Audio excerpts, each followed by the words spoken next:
We have international motor racing action in 10 minutes. Good afternoon, this is HTV. The time now, 1 o'clock, news time.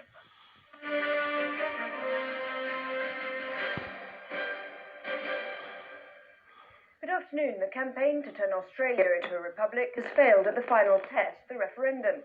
In a statement, the Queen said she'd have retained her deep affection for Australia, whatever the outcome. Voters had been asked, should Australia become a republic and the Queen be replaced by a parliamentary-appointed president? Latest results indicate the majority have voted no. Robert Moore reports. Australia's monarchists are celebrating, but overwhelmingly this was a vote not for the Queen, but against a type of republic that many saw as deeply flawed. The prospect of constitutional change in Australia has been dealt a devastating blow. All of us are deeply humbled by the confidence that the Australian people have shown in our country, our constitution. We've heeded the message that this republic is not the way. The leader of the Republican movement, defeated and visibly shaken, admitted his heart was broken, but added that his dream of having an Australian president as head of state was now indelibly on the political agenda. And when in years to come, our children or our grandchildren ask us why Australia has the Queen or the King of England as our head of state, we can look them in the eye truthfully and say, on November the 6th, 1999, I voted yes for our republic. Despite the vote to retain the monarchy, the Queen barely featured in the campaign.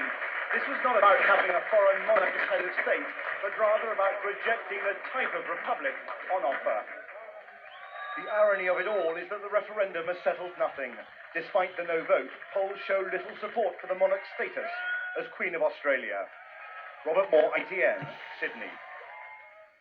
Microsoft, the world's largest computer software company, has suffered a major setback in a legal battle with the US government. A federal judge ruled that the company had abused its monopoly position to crush competition. Tim Wilcox explains. Given Microsoft's 90% share of the world's computer operating systems, the finding of a company monopoly is hardly surprising. But the court ruled that Microsoft effectively cornered the market by bullying and crushing rivals, allowing it to charge what it liked for its own products, free from competition. This is a great day for American consumers. We're so pleased with the court's findings, for they fully support the department's view that this case is about the protection of innovation, competition, and the consumer's right to choose the product they want.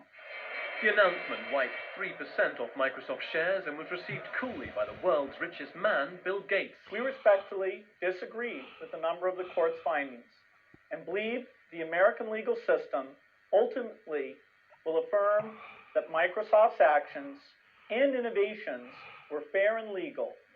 A final judgment later in the year could end in huge fines against Microsoft and ultimately cheaper prices for consumers around the world. Tim Wilcox, ITN. Thousands of fans are flocking to Cardiff for this afternoon's Rugby World Cup final. The underdogs France are hoping to beat Australia to become the first Northern Hemisphere side ever to win the tournament. Here's Peter Staunton. Blue skies at last over the stadium, just as well because the rugby authorities were adamant the roof would not be closed, whatever the conditions. Every last detail is being checked to ensure the pre-match closing ceremony runs perfectly. After that, it's down to the two teams to provide a fitting climax to the tournament. On the streets, the French are winning the decibel count. Go on! The Australians, though, are relaxing in the knowledge that they're odds-on favourites. Two good teams. The French won last week. I don't think they can do 2 times in a row. I'd be glad if France would, and anyway, I hope it's going to be a nice game, enjoyable, and vive la France. The first of the 76,000 lucky ticket holders are arriving. The atmosphere for rugby's showpiece event building by the minute. So the roof stays open. The weather, so far at least, is perfect. Australia is supremely confident. The French hoping there's no repeat of the first World Cup final when they lost heavily. Peter Staunton, ITN Sport, Cardiff. That's it for now. Katie Derham will be here with more news and sport at 5:15. Until then, goodbye.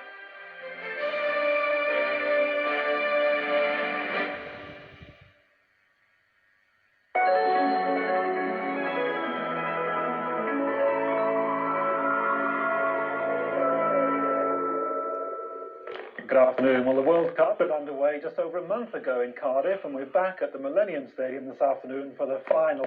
Sadly, no home team involved, but still a cracking match, I'm sure. Basically dry, whether the roof is open or closed, a generally dry picture there. One or two passing showers, but a blustery northwest wind.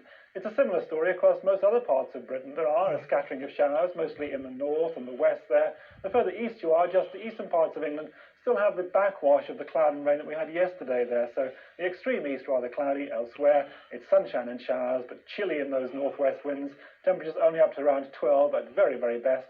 And then tonight, cloudy and mild in the north, a ground frost around in the south. Here's the summary. Power, Jen. Power, whatever the weather.